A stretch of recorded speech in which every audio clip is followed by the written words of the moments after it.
बिस्मिल्लाहिर्रहमानिर्रहीम। अस्सलाम वालेकुम स्टूडेंट्स। हमारा नेक्स्ट टॉपिक है topic number 12.11 application of lenses. इससे प्रीवियस टॉपिक के अंदर हमने देखा था कि लेंसेज के अंदर इमेज फॉर्मेशन किस तरह से होती है। हमने डिफरेंट केसेस स्टडी किए थे। हमने ऑब्जेक्ट को बियॉन्ड 2f रखा था, देन ऑन 2f, इसी तरह between f and 2f different cases पढ़े थे। उसके बाद हमने लेंस फार्मूला पढ़ा था, उसके साइन कन्वेंशंस पढ़े थे। आज हम देखेंगे कि जो लेंसेज हैं डिफरेंट एप्लीकेशंस के अंदर किस तरह से यूज़ हो रहे हैं। तो लेंसेज की डिफरेंट एप्लीकेशंस आ जाती हैं। लेंसेज को हम एज अ मैग्नीफाइंग ग्लास भी यूज़ कर सकते हैं। लेंसेज को हम स्पेक्टिकल्स के अंदर यूज़ करते हैं, डेली लाइफ के अंदर, कैमरा के अंदर, बाइनोकुलर्स के अंदर, और इसी तरह स्लाइड प्रोजेक्टर एंड माइक्रोस्कोप के अंदर। डिफरेंट एप्लीकेशंस के अंदर इसका जो है वो रोल है लेंसेज का। डेली लाइफ के अंदर हम यूज़ भी करते हैं, जिस तरह स्पेक्टिकल्स वगैरह देख लें, कैमरास वगैरह को, स्लाइड प्रोजेक्टर्स को, बाइनोकुलर्स को, ठीक है, इन सब को हम यूज़ करते हैं। तो वन बाय वन इनको हम डिटेल से डिस्कस करेंगे। आज जो हम एप्लीकेशन पढ़ेंगे कैमरा लेंसेज की, वो एप्लीकेशन आ जाती है कैमरा। ठीक है, फर्स्ट एप्लीकेशन है इसकी कैमरा। इसको हम डिटेल से देखेंगे कि इसके अंदर इमेज फॉर्मेशन किस तरह से होती है। तो कैमरा की अगर हम कंस्ट्रक्शन पे बात करें, कैमरा की कंस्ट्रक्शन किस तरह से होती है, सबसे पहले आप इस डायग्राम में देखें। इस डायग्राम के अंदर एक लाइट प्रूफ बॉक्स है। ये वाला जो आपको बॉक्स नजर आ रहा है, ये एक लाइट प्रूफ बॉक्स है। लाइट प्रूफ बॉक्स मींस इस बॉक्स के अंदर कोई भी लाइट जो है वो इंटर नहीं हो सकती, कोई भी रेज ऑफ लाइट जो है इस बॉक्स के अंदर इंटर नहीं हो सकती। इस बॉक्स के फ्रंट साइड पे यहाँ पे एक हम कहते हैं कि कन्वर्जिंग लेंस लगा हुआ है। इस कन्वर्जिंग लेंस का क्या काम है कि जितनी भी रेज ऑफ लाइट ऑब्जेक्ट से आ रही हैं उन सबको फोकस करवा के यहाँ पे एक फोटोग्राफिक प्लेट या लाइट सेंसिटिव प्लेट लगी होती है, जिसको हम फिल्म भी कहते हैं। यहाँ पे एक फिल्म लगी होती है जहाँ पे उसको फोकस करवाते हैं, रेज ऑफ लाइट जितनी भी आ रही है उसको फोकस करवा के यहाँ पे उसकी इमेज कैप्चर करवाते हैं। तो अब इस लाइट मतलब जो जितनी भी रेज ऑफ लाइट आ रही थी इस कैमरा के अंदर, मीन्स जो लाइट सेंसिटिव बॉक्स है यहां से इंटर हो सकती है, उसके अलावा किसी भी पोर्शन से रेज ऑफ लाइट इंटर नहीं हो सकती। मींस जहां पे लेंस लगा हुआ है उससे पहले यहाँ पे एरिया थोड़ा सा ओपन होता है, ठीक है, अपर्चर जिसको हम कहते हैं। यहाँ से रेज ऑफ लाइट इंटर होती हैं और इंटर होने के बाद ये यहाँ से जो लेंस लगा हुआ है कन्वर्जिंग लेंस, ये इसको फोकस करवाता है और फोकस करवाने के बाद जो लाइट सेंसिटिव प्लेट है या फिल्म है यहाँ पे इसकी इमेज को कैप्चर करवाता है। ये तो इसके क्या लें कि कंस्ट्रक्शन थी। अब देखें कैमरा का बेसिक पर्पस क्या है। कैमरा हम किस काम के लिए यूज करते हैं? इमेजेस को कैप्चर करवाने के लिए यूज करते हैं। फॉर एग्जांपल आपने किसी भी माउंटेन की पिक्चर कैप्चर करवानी है, ट्रीज वगैरह की पिक्चर कैप्चर करवानी है, किसी टॉल बिल्डिंग की करवानी है, किसी पर्सन की करवानी है, तो इमेज किस तरह से कैप्चर हो रही है, क्या वर्किंग है इसके पीछे, तो उसको हम देखते हैं आज।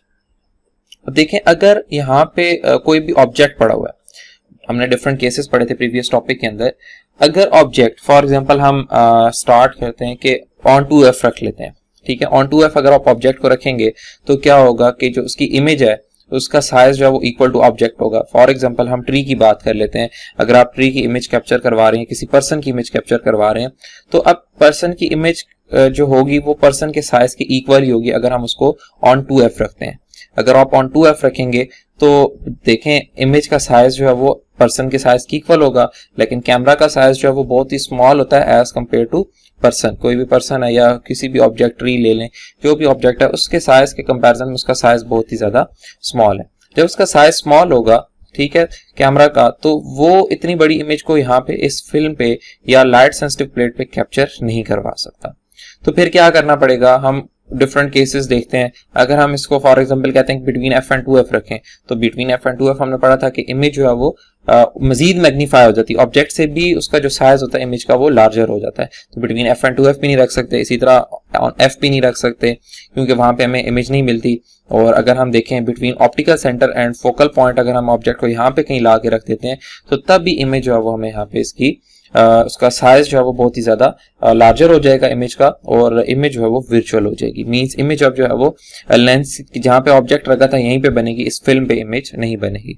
तो फिर ऐसा कौन सा केस हम लें कि हमें जो इमेज है वो स्मॉलर इन साइज बने। तो हमने केस एक पढ़ा था कि अगर हम बियॉन्ड 2f ऑब्जेक्ट को रख देते हैं, फॉर एग्जांपल ये अगर फोकल पॉइंट है तो फोकल पॉइंट के डबल डिस्टेंस यहाँ पे फॉर एग्जांपल आता है, तो बियॉन्ड 2f मतलब 2f से पीछे कहीं पे भी हम अगर ऑब्जेक्ट को रखते हैं, जिस तरह ये केस हम इसको अगर देखें, हमने पहले केस पढ़ा था कि अगर ये फॉर एग्जांपल आप एक लेंस पोज कर लें, इस लेंस के आप देख लें ये इसकी फोकल लेंथ आ जाएंगी और ये 2f डिस्टेंस आ जाता है, फोकल लेंथ का जो डबल डिस्टेंस है वो 2f। अब बियॉन्ड 2f मींस 2f से भी इस तरफ अवे हम यहाँ पे ऑब्जेक्ट को रखते हैं, किसी भी ऑब्जेक्ट को, तो इसकी इमेज किस तरह से बनेगी। फॉर एग्जांपल जितनी भी रेज ऑफ लाइट आ रही हैं हम 3 सपोज कर लेते हैं, 3 रेज ऑफ लाइट आ रही हैं। जो फर्स्ट रे ऑफ लाइट होगी ये पैरेलल टू प्रिंसिपल एक्सिस होगी। अब जैसे ही ये लेंस से पास करेगी रिफ्रैक्ट होगी, इसका पाथ चेंज होगा। अब ये कहाँ से पास करेगी, हमने पढ़ा था कि ये फोकल पॉइंट से पास करेगी और प्रिंसिपल फोकस से पास करेगी। एंड इसी तरह जो नेक्स्ट सेकंड रे ऑफ लाइट है, सेकंड रे ऑफ लाइट जो है ये ऑप्टिकल सेंटर से पास करती है, हमें पता है, और ये रिमेन्स अनडेविएटेड रहती है, मींस इसका पाथ चेंज नहीं होता, ये स्ट्रेट यहाँ से गुजर जाती है। और जो थर्ड रे ऑफ लाइट है, third ray of light principal focus में से पास करेगी एंड आफ्टर रिफ्रैक्शन ये पैरेलल टू प्रिंसिपल एक्सिस हो जाती है, और जहां पे रेज ऑफ लाइट मीट कर रही है यहाँ पे इमेज फॉर्मेशन होगी। मींस अब यहाँ पे हम ये केस ले सकते हैं कि अगर ऑब्जेक्ट बहुत ही बड़ा है, फॉर एग्जाम्पल बिल्डिंग्स हैं, या आप किसी भी पर्सन की इमेज को कैप्चर करवाना चाह रहे हैं, माउंटेन्स की करवाना चाह रहे हैं, तो अब जो ऑब्जेक्ट है मींस वो क्या होगा कि बियॉन्ड 2f पड़ा होगा। जब ऑब्जेक्ट बियॉन्ड 2f होगा तो इसकी इमेज हमेशा स्मॉलर इन साइज बनेगी, और अगर इमेज स्मॉलर इन साइज बन रही है तो वो इजीली जो फिल्म होगी या फोटोग्राफिक प्लेट होगी उस पे इजीली कैप्चर हो जाएगी। अदरवाइज फिर आपको कैमरा का साइज जो है वो बढ़ाना पड़ेगा, अगर इमेज का साइज जो है वो आपने बढ़ाना है तो, ठीक है। तो ये फिर पॉसिबल नहीं होता, इस वजह से हम हमेशा क्या करते हैं, ऑब्जेक्ट को बियॉन्ड 2f रखते हैं ताकि जब उसकी इमेज बने तो स्मॉलर इन साइज बने। तो बाद में अगर आपने उसका साइज बढ़ाना है तो फिर हम फोटोग्राफ एनलार्जर यूज करते हैं, ठीक है, तो वो हम उसको प्रिंटिंग के दौरान ही जो है उसका साइज को कम या ज्यादा अगेन हम कर सकते हैं। लेकिन यहाँ पे जो है वो नॉर्मल साइज की इमेज के लिए हम क्या करते हैं, बियॉन्ड 2f ऑब्जेक्ट को प्लेस करते हैं ताकि जो इसकी इमेज है वो इजीली फोटोग्राफिक प्लेट पे या फिल्म पे कैप्चर की जा सके। तो ये इस बात को आपने माइंड में रखना है। अभी इसकी हम वर्किंग में देखते हैं कि वर्किंग के अंदर हम मींस कि क्या इसकी वर्किंग आ जाएगी। सबसे पहले तो आपने याद रखना है कि लेंस का क्या काम है, जो हम लेंस यूज करते हैं कैमरा के अंदर उसका क्या काम है कि जितनी भी रेज ऑफ लाइट थी उन सबको फोकस करवाना और फोकस करवा के उन सबका जो इमेज है वो फिल्म के ऊपर बनाना है। और नेक्स्ट उसके बाद हमने पॉइंट पढ़ा था अभी कि जो डिस्टेंस होना चाहिए, ठीक है। अब देखें ना, हमने पढ़ा था कि अगर बियॉन्ड 2f ऑब्जेक्ट को रख रहे हैं तो इमेज उसकी कहाँ बनेगी, बिटवीन f एंड 2f बनेगी। तो अब फिल्म का और जो लेंस है उसका डिस्टेंस कितना होना चाहिए, तो हम कहते हैं कि ये हमेशा फोकल लेंथ से ज्यादा होना चाहिए, क्योंकि अगर फोकल लेंथ से या फोकल लेंथ से आप कह लें कि कम होगा तो फिर आपकी जो इमेज है वो फिल्म से अवे कहीं जाके बनेगी, तो इमेज उस वक्त प्रॉपरली नहीं बनेगी, ब्लर बन सकती है या इमेज स्क्रीन पे प्रॉपरली जो है वो डिस्प्ले नहीं होगी। तो इसलिए जो ऑब्जेक्ट का डिस्टेंस, सॉरी जो फिल्म का डिस्टेंस है वो क्या होना चाहिए, लार्जर होना चाहिए then the focal length of the lens. अगर वो लार्जर नहीं होगा तो इमेज उस केस में हमारी प्रॉपरली नहीं बन सकेगी। नेक्स्ट उसके बाद जो ऑब्जेक्ट है, ये बात भी आपने याद रखनी है कि हमेशा क्या होना चाहिए, बियॉन्ड 2f होना चाहिए। अगर हम बियॉन्ड 2f नहीं रखते, किसी और जगह पे रखते हैं, मींस f पे रखते हैं या between f and optical centre रख रहे हैं, इसी तरह बिटवीन f एंड 2f रख रहे हैं या ऑन 2f रख रहे हैं, तो उस केस में जो इमेज मिलेगी वो हमें लार्जर इन साइज मिलेगी। तो हमें लार्जर इन साइज नहीं चाहिए, हमें स्मॉलर इन साइज उसको फिल्म पे कैप्चर करवाना है। तो इस वजह से हमें ऑब्जेक्ट को हमेशा कहाँ पे रखना पड़ेगा, बियॉन्ड 2f रखना पड़ेगा। नेक्स्ट स्टूडेंट, इसके बाद नेचर कैसी होगी अगर हम बियॉन्ड 2f रखते हैं। हमें पता है कि नेचर जो है वो हमेशा क्या होगी, उसकी रियल होगी और inverted and smaller in size. Smaller in size को हम कहते हैं डिमिनिश्ड, मींस उसकी इमेज जो है वो डिमिनिश्ड मिलेगी। जिस तरह आप देख सकते हैं इस डायग्राम के अंदर भी एक फुटबॉल प्लेयर है, इसकी इमेज आपने अगर कैप्चर करवानी है तो इसका डिस्टेंस क्या होना चाहिए इस लेंस से, मींस इसके 2f से ग्रेटर होना चाहिए, बियॉन्ड 2f ये ऑब्जेक्ट, ये पर्सन होना चाहिए।